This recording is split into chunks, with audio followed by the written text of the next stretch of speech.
अस्सलाम वालेकुम दोस्तों, मैं हूं आपका एडवाइज़र आफ्ताब शकील। कुछ दोस्तों ने कमेंट्स किए कि इंतकाल बराए हिब्बा बाहक जायज़ वारसन कमर्शियल प्रॉपर्टी हो सकता है कि नहीं। अगर ये हो सकता है तो इसको करवाने का तरीकाकार क्या है। सबसे पहले हमें ये पता होना चाहिए कि इंतकाल बराए हिब्बा कमर्शियल प्रॉपर्टी होता क्या है। जब भी महकमा माल में हिब्बा का लफ्ज़ आएगा तो उसका मतलब ये होता है कि कोई एक फ़र्द अपनी प्रॉपर्टी किसी दूसरे फ़र्द को गिफ्ट करना चाहता है। जायज़ वारसान कौन से होते हैं? जिनके साथ आपका ब्लड रिलेशन होता है, जैसे कि वालिद वालदा, बहन भाई, बेटा बेटी वगैरह। कमर्शियल प्रॉपर्टी कौन सी होती है? कमर्शियल प्रॉपर्टी वो होती है जो शरअ आम पर हो, जहाँ से हर बंदे का गुजर हो और वहाँ पर बैठकर कोई भी फ़र्द बासानी कारोबार कर सकता हो, जैसे कि दुकानें या मार्केट वगैरह। अच्छा, जब इंतकाल बराए हिब्बा का जिक्र आता है तो बहुत ज़्यादा 90% लोगों का ख्याल ये है कि इंतकाल बराए हिब्बा कमर्शियल प्रॉपर्टी नहीं हो सकता। ऐसी बिल्कुल बात नहीं है। इंतकाल बराए हिब्बा कमर्शियल प्रॉपर्टी बिल्कुल उसी तरह से हो सकता है जैसे ज़री ज़मीन और रैशी ज़मीन का हिब्बा का इंतकाल हो सकता है। दूसरे नंबर पे क्या है कि दूसरे नंबर जब आप इंतकाल बराए हिब्बा की किसी से मालूमात लेने जाते हैं तो वो बंदा आपको थोड़ा सा मिसगाइड करता है, क्योंकि उसको खुद को भी नहीं सही तरीके से पता होता है। उसको भी इसी तरह से जो है ना वो मालूमात मिली होती हैं। वो कहता है कि आप इंतकाल बराए हिब्बा कमर्शियल प्रॉपर्टी ना करवाओ, क्योंकि उसकी भी उतनी ही फ़ीस होती है जितनी फ़ीस जो है वो बेज़बानी इंतकाल की होती है। तीसरे नंबर पे क्या होता है कि जो बंदा इंतकाल बराए हिब्बा कमर्शियल प्रॉपर्टी करवाने जा रहा होता है उसके जहन में एक चीज़ चल रही होती है कि मैं कमर्शियल प्रॉपर्टी का हिब्बा का इंतकाल करवा रहा हूँ, तो कल को हो सकता है कि मेरा कोई भी बहन भाई उठ के इसको अदालत में चैलेंज कर दे और ये हिब्बा का इंतकाल टूट जाए और कमर्शियल प्रॉपर्टी इतनी महंगी होती है मुझको कल को बहुत बड़ा नुकसान उठाना पड़े। तो इस वीडियो के एंड में मैं आपको बताऊंगा कि आप कौन सा ऐसा तरीका इख्तियार करेंगे कि कोई भी बंदा उठकर आपके इंतकाल को अगर चैलेंज कर दे तो आपका हिब्बा का इंतकाल कभी भी जो है ना वो नहीं टूटेगा। कोई भी इंतकाल कराने के लिए सबसे पहले हमें उसकी फ़ाइल तैयार करना पड़ती है। फ़ाइल तैयार करने के बाद फिर हम उसका इंतकाल करवा सकते हैं। तो इंतकाल बराए हिब्बा कमर्शियल प्रॉपर्टी के लिए आपके पास जो है ना वो अगर रजिस्ट्री की कापी है तो वेल एंड गुड है। अगर रजिस्ट्री की कापी नहीं है तो आपके पास फ़र्द होनी चाहिए, कंप्यूटराइज फ़र्द होनी चाहिए। अगर आपका रकबा कंप्यूटर में नहीं है तो आपके पास जो है ना वो पटवारी की फ़र्द होनी चाहिए। अगर आपके पास फ़र्द नहीं है तो आपके पास इंतकाल कंप्यूटर इंतकाल की कॉपी हो जाए। अगर आपका रकबा कंप्यूटर नहीं है तो कंप्यूटर जो है ना पटवारी के इंतकाल की कॉपी हो जाइए। यानी इन तीनों में से रजिस्ट्री, फ़र्द या इंतकाल, तीनों में से कोई एक भी कॉपी अगर आपके पास कोई एक भी रिकॉर्ड होगा तो वो आपको जो है ना वो फाइल में लगाना होगा। उसके बाद क्या होना चाहिए? उसके बाद जिस बंदे ने अपना रकबा गिफ्ट करना है उसके आईडी कार्ड की कॉपी और ओरिजिनल आईडी कार्ड। जिस बंदे को रकबा गिफ्ट होना है, जिसने रकबा गिफ्ट करना होता है उसको वाहब कहा जाता है। जिसको रकबा गिफ्ट होना होता है उसको महूब लै कहा जाता है। और उसके साथ जो है गांव का एक पत्तीदार होना चाहिए जिसकी आपने गवाही डलवानी है। गांव या उस इलाके का पत्तीदार उसको कहते हैं कि जो उस इलाके, उस गांव या शहर में जो है ना वो रकबा की मलकियत रखता हो। और उसके साथ जो है वो आपकी नंबरदार, कौंसलर, नाज़म, नायब नाज़म की जो है ना वो गवाही होगी। ठीक है, तो ये इन चारों की जो ना कापियाँ वो भी आपने अपनी फ़ाइल के अंदर लगानी है। उसके बाद जी क्या होना चाहिए कि आपके पास FRC सर्टिफिकेट होना चाहिए, फैमिली रजिस्ट्रेशन सर्टिफिकेट होना चाहिए, जिससे पता चले कि वाकई ये आपका हकीकी वारिस है जिसको आप जायज़ वारसान कह रहे हैं और जिसको आप हिब्बा करना चाह रहे हैं। नादरा इस तरह का जो है ना वो आपको जो FRC बना के देगा ये भी आपने फ़ाइल में लगाना है। और एक बयान अल्फ़ी होगा जो बंदा गिफ्ट करने जा रहा है, वो बयान अल्फ़ी इस चीज़ का देगा कि मैं फ़लाँ जगह पे रहता हूँ और मैं इतनी प्रॉपर्टी का मालिक हूँ। मैं ये प्रॉपर्टी जो है ना अपने इस बेटे के नाम पे हिब्बा करने जा रहा हूँ। ये मेरा हकीकी वारिस है, यानी मेरा जो रियल बेटा है वो कोई मेरा जो है ना वो कज़न सन नहीं है, कोई जो है मेरे भाई का बेटा नहीं है, तो ये मेरा हकीकी वारिस है। अगर मैं गलत बयानी करूं तो कल को मेरे खिलाफ कानूनी कार्रवाई की जा सकती है। और इसी तरह से गवाहान जो हैं वो भी बयान अल्फ़ी देंगे। वो बताएंगे कि मेरा नाम ये है, वल्दियत कौम ये फ़लाँ जगह का रहायशी हूँ। हम जो है इन बाप बेटे को बड़ी अच्छी तरीके से जानते हैं। ये वाकई हकीकी एक दूसरे के जो है ना वो बाप बेटा हैं और ये जायज़ वारसान है, इनको हिब्बा हो सकता है। अगर हम कोई राज पोशीदा रखें तो हमारे खिलाफ कानूनी कार्रवाई की जा सकती है। गवाह का जो है ना, गवाह का एक और ये फ़ायदा होता है कि जो दोनों पार्टियों में से अगर कोई पार्टी मुकर जाए कि ये सौदा मेरा आपके साथ नहीं हुआ, तो गवाहान जो है ना वो हक्का सच्चा बयान दे कि बिल्कुल ये सौदा हुआ है, तो वो फिर जो है ना वो बंदा दूसरी पार्टी झूठी साबित होती है और जिसके साथ धोखा हो रहा होता है उसके हक में फैसला हो जाता है। तो ये आपने ये स्टाम्प की कॉपी, आईडी कार्ड की कॉपियाँ और फ़र्द इंतकाल या रजिस्ट्री की कॉपी आपने फ़ाइल में लगानी है। फ़ाइल में लगाने के बाद अगर आपने पटवारी से हिब्बा का इंतकाल करवाना है तो आपने पटवारी के पास चले जाना है। बाकी अगला सारा काम पटवारी करेगा। पटवारी आपका जो है ना वो इंतकाल वगैरह दर्ज करके आपको तहसीलदार के पास आपके बयान करवा के आपके हिब्बा का इंतकाल पास करवा देगा। अगर आपने कंप्यूटर सेंटर से इंतकाल करवाना है तो उसके लिए आपको क्या है कि आपको कंप्यूटर सेंटर जाना पड़ेगा। यहाँ से आप इंटर होंगे, इंटर होने के बाद जैसे ही आप अंदर जाएंगे ये साथ जो है ना वो एक टोकन देने वाला लड़का बैठा होगा। कंप्यूटर सेंटर पे कोई भी काम टोकन के बगैर नहीं होता। वो इस मशीन से आपको टोकन निकाल के देगा। टोकन लेके आपने ये सर्विस एरिया में लोग बैठे हैं, यहाँ पे बैठ के आपने इंतज़ार करना है कि आपका टोकन नंबर किस काउंटर पे आता है। ये काउंटर पे टोकन चल रहे हैं। जैसे ही आपका जिस काउंटर पे टोकन है आपने उस काउंटर पे पहुंच जाना है। काउंटर पर जाकर आपने बताना है जी कि मैं अपनी प्रॉपर्टी जो है वो मैं अपने बेटे या बेटी को हिब्बा करना चाह रहा हूँ, मेरी कमर्शियल प्रॉपर्टी है। वो बंदा क्या करेगा कि वो आपका सारा रिकॉर्ड चेक करके कि इसके ऊपर कोई स्टे तो नहीं लगा हुआ, इसने कोई कर्जा तो नहीं लिया हुआ, या कोई ज़री टैक्स तो नहीं इसका जमा करवाने वाला जिसकी वजह से इसका रकबा ब्लॉक हो। तो वो सारी वेरिफिकेशन करके अगर आपका रकबा ओके है तो वो आपका हिब्बे का इंतकाल दर्ज करेगा। अब जो है हिब्बे के इंतकाल की जो फ़ी होती है ना वो बहुत ज़्यादा लोग ये कहते हैं कि जितनी बैज़बानी की फ़ी होती है उतनी ही होती है। बिल्कुल ये बात गलत है। हिब्बा के इंतकाल की फ़ीस सिर्फ 4% होती है। सिर्फ 4% फ़ी होती है हिब्बा के इंतकाल की। वो 4% कैसे होती है मैं बताता हूँ आपको।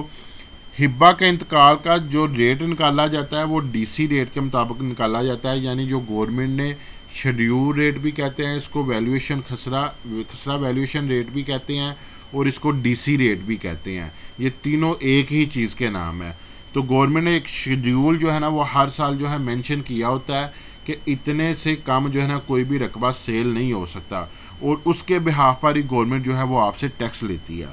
तो उसकी ये 4% फ़ी होगी। फॉर एग्जांपल अगर 12 लाख रुपए का आप करवा रहे हैं हिब्बा का इंतकाल तो उसकी 4% जो है ना वो 48,000 बनेगी। जो हिब्बा जिसके नाम होने जा रहा है वो बंदा ये फ़ी जमा करवाएगा। ये 3% होती है स्टैंप ड्यूटी की फ़ी होती है जो बीओपी में यानी बैंक ऑफ पंजाब में जमा होती है। फ़ी कैलकुलेशन करने का तरीकाकार ये है कि आपकी जो टोटल अमाउंट है यानी 12 लाख को 4 से ज़रब आप देंगे, तकसीम 100 पे करेंगे तो आपकी परसेंटेज निकल आएगी। इसी तरह से जो 3% बीओपी में जमा होनी है ये आपको कंप्यूटर सेंटर वाले खुद निकाल के चालान देंगे। सिर्फ मेरा आपको बताने का मकसद ये है कि आपको खुद भी कैलकुलेट करनी आनी चाहिए कि हमें कोई फ़ीस ज़्यादा तो नहीं लगी, बिल्कुल उसने एग्जैक्ट निकाल के दी है। ये 3% बीओपी में आप जमा करवाएंगे और 1% टीएमए में ये जमा होगी। ये टीएमए वाला भी चालान जो है वो टीएमए वाले खुद बना के देंगे। यहाँ पे सिर्फ मैंने आपको बताया कि आप किस तरीके से निकाल सकते हैं। टीएमए क्या होता है कि टाउन म्यूनसिपल अथॉरिटी होती है, इसको ज़िला कौंसल भी कहा जाता है, तहसील कौंसल भी कहा जाता है और इसको जो है हम कह सकते हैं और यूनियन कौंसल से के नाम से भी लोग जो है ना इसको जानते हैं। ठीक है, ये 12,000 रुपये इसकी बनेगी। 1% फ़ी जो है ना टोटल ये फ़ी होती है। अब हमारे यहाँ पे क्या होता है कि जो टाउट माफिया या स्टाम्प फरोश या जो भी एजेंट काम करवा रहा होता है ना वो कहता है जी आपको एडवांस टैक्स भी लगेगा। एडवांस टैक्स क्या होता है पहले आप इसको समझ लें। एडवांस टैक्स ये होता है कि गवर्नमेंट कह रही है अगर किसी बंदे को कोई बंदा रकबा खरीद रहा है, ठीक है, तो वो इसका मतलब ये है कि उसके तमाम अखराजात पूरे होने के बाद उसके पास कुछ इजाफी पैसे हैं जिसके बिहाफ पर वो रकबा खरीद रहा है। तो लिहाजा अगर उसके पास इजाफी इनकम है तो वो को रकबा खरीद सकता है, तो उसके ऊपर वो गवर्नमेंट को टैक्स दे जिसको उन्होंने एडवांस टैक्स का नाम दिया है। और गेन टैक्स क्या होता है? गेन टैक्स ये होता है कि गवर्नमेंट कह रही है कि एक बंदे ने रकबा खरीदा था, उसने उस रकबे को कुछ अरसे के लिए रखा है, तो वो कुछ अरसे के बाद इसको वो सेल कर रहा है, तो इसका मतलब ये है कि उसको वो सेल इसलिए कर रहा है कि उसको जो है ना इजाफी पैसे मिल रहे हैं, इजाफी इनकम मिल रही है, इस वजह से उसको सेल कर रहा है। लॉस करके तो सेल नहीं कर रहा। तो जारी बात है अगर वो मुनाफा कमा रहा है तो गवर्नमेंट का भी फिर वो जो है ना टैक्स पे करे, उसको गेन टैक्स का नाम दिया गया। अब ये टाउन माफिया लोग क्या करते हैं, वो कहते हैं जी हिब्बा के इंतकाल की जो ना वो आपको एडवांस टैक्स भी जमा करवाना पड़ेगा, तो आपसे वो एडवांस टैक्स की मद में भी पैसे ले लेते हैं। अब एडवांस टैक्स होता है नॉन फाइलर के लिए 2%, आपने 2% उसको पैसे दिए तो वो 24,000 रुपये तो सीधा सीधा उसने अपनी जेब में डाल दिया। तो अब वो आपको मुतमिन किस तरीके से कर रहा है, वो आपसे ये कह रहा है यार इतनी आपकी फीसें बनती हैं, ये आप फीसें दे दें, मुझे जो देना होगा दे दें। आपने कहना जी बड़ा अच्छा बंदा है, मेरे साथ बड़ा कोऑपरेट कर रहा है, मुझे कह रहा है जो देना होगा दे दे, मैं एंड पे इसको 2-3 हज़ार दे के ठीक है इसको खुश कर दूंगा। हालांकि आपको ये नहीं पता होता कि वो आपसे हज़ारों रुपये पहले बटोर चुका है, जिसका आपको पता ही नहीं चला। इसलिए मैं हर बार आपसे ये कहता हूँ कि अपनी फीसें खुद जाके जमा करवाया करें, आपके हज़ारों रुपये बच जाते हैं। तो वो फिर अगर किसी को ये पता है कि एडवांस टैक्स या गेन टैक्स हिब्बा पे लागू नहीं होता, तो उसको वो फाइलर और नॉन फाइलर के नाम पर भी उससे पैसे ले लेते हैं। अगर वो कोई फाइलर है तो उसको बोलेंगे जी आपको 1% टैक्स जमा करवाना पड़ेगा, अगर नॉन फाइलर है तो उसको बोलेंगे जी 2% आपको एडवांस जो है ना वो गेन टैक्स जमा करवाना पड़ेगा, गेन या एडवांस टैक्स, ठीक है। तो वो 1% 2% के इजाफी डाल के भी वो आपसे वो जो ना वो फ़ी ले लेते हैं। तो एडवांस टैक्स जो है ना वो पे करना होता है जिस बंदे को हिब्बा हो रहा है, और गेन टैक्स पे करता है जो बंदे ने जगह सेल करनी होती है या वहाब होता है। लेकिन इनको ये टैक्स पड़ते नहीं है, ये दोनों, ये मैंने क्रॉस लगाए हुए हैं। सिर्फ जेन्युइनली आपकी फ़ी जो है ना वो 4% होती है जो गवर्नमेंट के अकाउंट में जाती है। वो उनका चलान किस तरह से बनता है कि ये इस तरह का चलान आपको कंप्यूटर सेंटर वाले बना के देंगे, दरवाजे के बाहर ही साथ ही जो ना एक बैंक बीओपी का नुमाइंदा बैठा होता है, वो आपसे फ़ी लेके उसके ऊपर स्टैंप लगा के आपको दे देगा। यही रसीद लेके आप क्या करेंगे कि आप जाएंगे जी टीएमए ऑफिस, टीएमए ऑफिस को आप जाके ये वाली रसीद दिखाएंगे कि ये मैंने हिब्बे का इंतकाल करवा रहा हूँ, इसके टीएमए का चलान बना दें। वो टीएमए वाले इस तरह का कोई आपको चलान बना के देंगे। ये चलान आप लेके नेशनल बैंक पे चले जाएंगे, नेशनल बैंक में जाके आप वो फ़ी जमा करवाएंगे। ये दोनों चलान आपने अपनी उस फाइल में लगाने हैं जो फाइल आपने कंप्यूटर सेंटर पे जाके दिखाई थी, जिसके बिहाफ पर आप अपने हिब्बा का इंतकाल करवा रहे थे। लेकिन फ़ी जमा करवाने से पहले अगर आप एक काम कर लेंगे तो आप दुनिया की सबसे बड़ी मुश्किल से बच जाएंगे। इसके ऊपर आपका नाम, वल्दियत, कौम और आईडी कार्ड नंबर लिखा होता है चलान पे, और इसी तरह दरख्वास्त के ऊपर जिस बंदे को रकबा जा रहा है, जो बंदा रकबा दे रहा है उसका नाम, और जिन जिन बंदों को रकबा जा रहा है और जितना जितना रकबा जा रहा है वो लिखा होता है। अगर आप इसको जमा करवाने से पहले पढ़ लेते हैं तो कि इसके अंदर कोई कहीं पे कोई गलती है, तो वो आप फ़ौरन कंप्यूटर सेंटर वाले के पास जाएं, उसको बोलेंगे ये चीज़ यहाँ पे गलत जा रही है, इसको ठीक करें। अगर आप पढ़े बगैर इसको जमा करवा देते हैं तो वो गलत नाम या गलत रकबा लिखा जाता है, तो फिर एक नाम दुरुस्ती का एक बड़ा लंबा लेंथी प्रोसेस है जिसके ऊपर से आपको गुजरना पड़ेगा, और आपका टाइम भी बहुत ज़्यादा ज़ाया होगा। फिर आप जो है ना वो कहेंगे कि हम जो है ना हमारे साथ बहुत गलत हो रहा है। तो ये इसको ज़रूर पढ़ा करें। तो ये दोनों चलान जमा करवाने के बाद आप वापस कंप्यूटर सेंटर पे आएंगे। कंप्यूटर सेंटर पे आके आप ये फ़ाइल जो है वो देंगे जिस लड़के ने आपका ये हिब्बे का इंतकाल दर्ज किया है, वो एक इस तरह का लेटर इशू करेगा।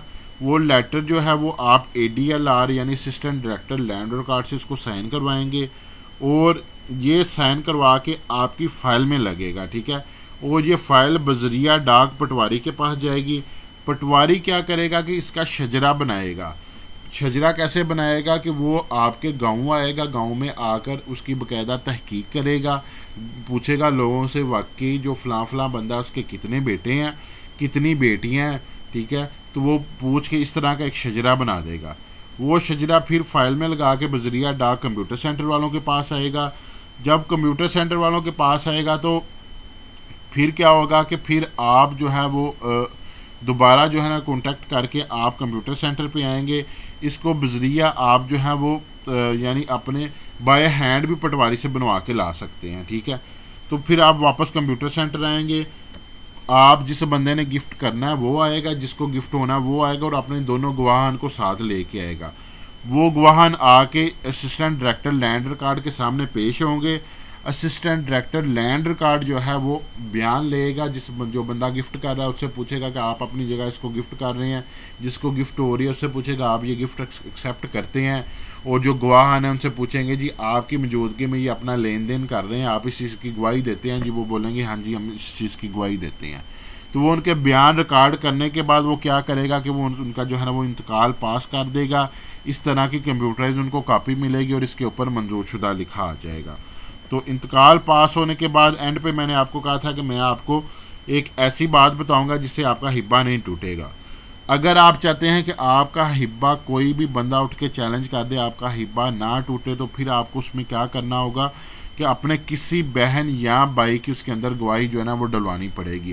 क्योंकि हिब्बा जायज़ वारसान को आपका बहन या भाई चैलेंज कर सकता है, कुछ दूसरा बंदा चैलेंज नहीं कर सकता। वो इसलिए चैलेंज करता है कि ये मेरे वालिद साहब की या वालदा की प्रॉपर्टी थी, इसमें मैं हिस्सेदार था, तो इस बंदे ने यानी मेरे भाई ने जो है ना वो फ्रॉड से मेरे वालिद से जो है ना अपने नाम पे हिब्बा के नाम पे करवा लिया। तो अगर आपने अपने किसी भाई या बहन की उसके अंदर गवाही डलवाई होगी तो जज उसी वक्त उस बंदे को बोलेगा कि ये देखें आपके भाई ने अगर अपने नाम पे करवाई है तो आप बहन भाइयों की रजामंदी से करवाई है, या आपके बहन और भाई की इसके अंदर गवाही डली है, तो उसका वो चैलेंज जो है ना वो फ़ौरन खारिज हो जाएगा। तो मिलते हैं अगली वीडियो में, अपना ख्याल रखिएगा। फ़ी अमानिल्लाह।